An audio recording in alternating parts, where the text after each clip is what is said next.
Olá, pessoal da segunda série, tudo bem com vocês? Bem, nós já estamos trabalhando há um bom tempo, eu diria que exaustivamente, sobre o processo de urbanização no mundo. Você sabe, já conhece como que ocorreu o processo de urbanização no mundo, nas suas diferentes partes e vários dos aspectos relativos a esses processos. A partir dessa aula, nós vamos tratar especificamente do processo do crescimento urbano no Brasil, né? Trazer esse conhecimento da urbanização para o território brasileiro, né? Nós estamos aqui trabalhando com a apostila 17, capítulo 7, módulo 6. Então, esse é o material didático que você vai utilizar para as nossas próximas aulas, né? Se você já abriu esse material, você vai ver que a parte inicial dele vai tratar especificamente da questão da formação das primeiras cidades brasileiras, né? O processo inicial de formação das cidades brasileiras. Como que surgiu? É importante pensar.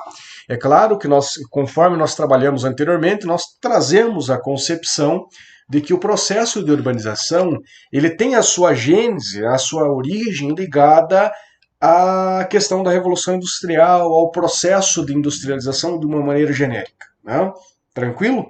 A urbanização moderna ela tem essa questão, né? Ela vai surgir ligada à industrialização.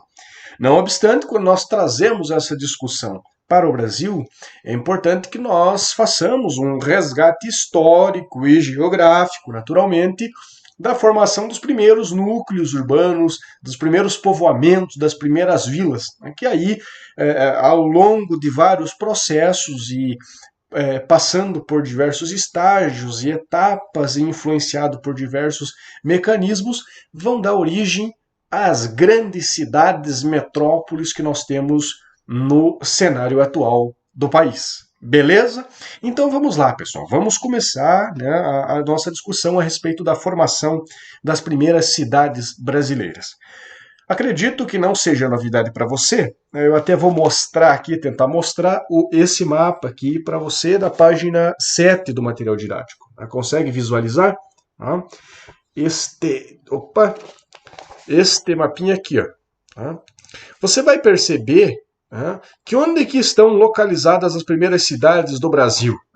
Acredito que você já aprendeu lá no ensino fundamental.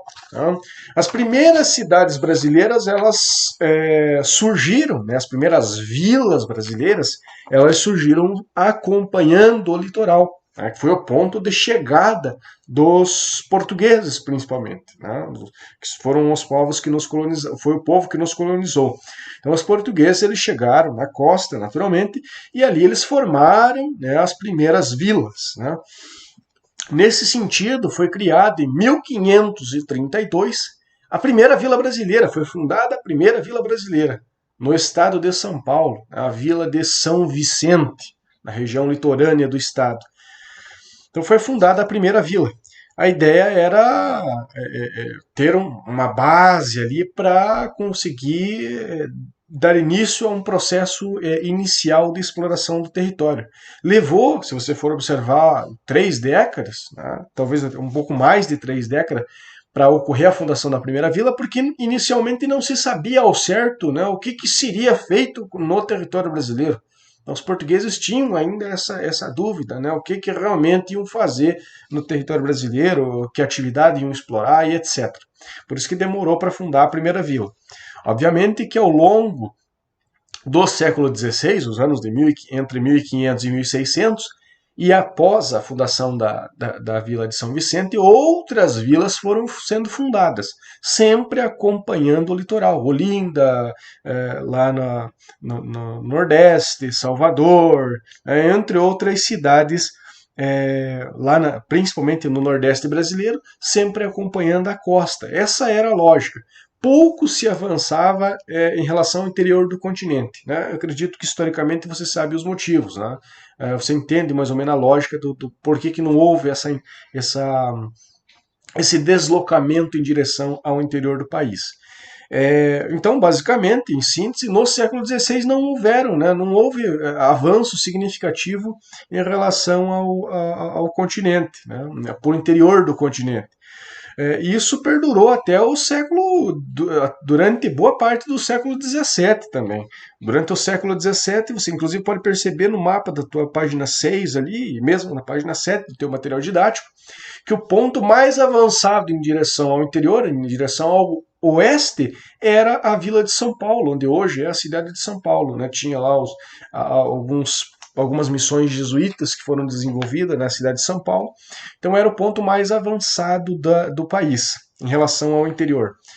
A dinâmica das vilas ou das primeiras cidades brasileiras, elas vão ser alteradas, né, principalmente a partir da segunda metade do século XVII, depois no século XVIII, com a descoberta de ouro em Minas Gerais, né, principalmente ao longo do século XVIII, a descoberta do diamante e do ouro em Minas Gerais. Então, grande parte da população, do povo que estava no Brasil, o povo que vinha para o Brasil, deslocava-se para explorar o ouro e o diamante e outras reservas minerais, mas principalmente essas, na região em que hoje está o estado de Minas Gerais. Aí houve uma primeira interiorização no território brasileiro, ou do território brasileiro, e, naturalmente, se foi um grande quantitativo de pessoas para explorar o ouro, era necessário ter uma estrutura mínima, ter um comércio, ter uma certa agricultura para abastecer as pessoas que trabalhavam lá na extração aurífera com alimentos ou com outros recursos. Então, pelo menos uma agricultura e uma pecuária de base, e o inicial ela teve que surgir. Tá? E aí vai se criando algumas estruturas, né? As primeiras vilas elas começam a se estruturar. Você precisa nesse contexto ter uma igreja que naquela época é bom você lembrar que ela ocupava o centro desse vilarejo e vai organizando o espaço, as coisas espacialmente no seu entorno e por aí vai. E aí isso vai durar durante o século XVIII basicamente todo, né? Essa interiorização a partir da busca pelo ouro. Durante o século XIX, né, há uma queda na produção de ouro e etc., principalmente, e há uma ampliação, né, um desenvolvimento mais intenso na questão agrícola do país, principalmente a produção de café no interior de São Paulo, né, no estado de São Paulo principalmente. E aí as pessoas começam a criar novas vilas um pouquinho mais afastadas em direção ao interior, justamente relacionadas à questão do cultivo e de todo o processamento e transporte do café. Né? Então você começa a ter lembro das redes urbanas, começa a ter um estágio inicial da formação das redes urbanas nesse processo. Claro que aí também isso coincide no século XIX o Brasil deixa de ser colônia, passa a ser império, aí isso também vai mudar toda a lógica da questão do espaço geográfico brasileiro, principalmente pensando nas cidades. Você tem aí principalmente você tem a transferência da capital de Salvador para o Rio de Janeiro começa a se organizar de um modo que, né, contém ali algumas situações adequadas para atender toda a administração do país e etc. Então começa realmente a mudar um pouco a dinâmica urbana do Brasil, né, a partir desses momentos históricos.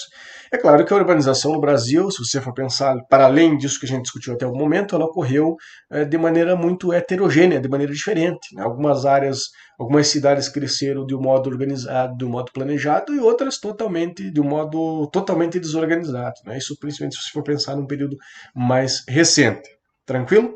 Voltando para a questão da formação das cidades iniciais, percebo que nós podemos dividir, né, a história da formação inicial das cidades brasileiras em três momentos. Né? O primeiro, a ocupação do litoral, principalmente no século XVI. Depois, uma interiorização, mesmo que bem numa faixa não muito extensa, né, principalmente na região de Minas Gerais, a partir da exploração do ouro e do diamante, entre outros recursos minerais, e depois com o desenvolvimento da agricultura no século XIX, durante o século XIX, claro, também atrelado à questão da administração política do país. Tranquilo? Um abraço a todos e na próxima aula nós vamos tratar especificamente do processo que envolve a urbanização brasileira e tendo como recorte o século XX, o recorte temporal de análise do século XX. Tranquilo? Um abraço a todos e até a nossa próxima aula.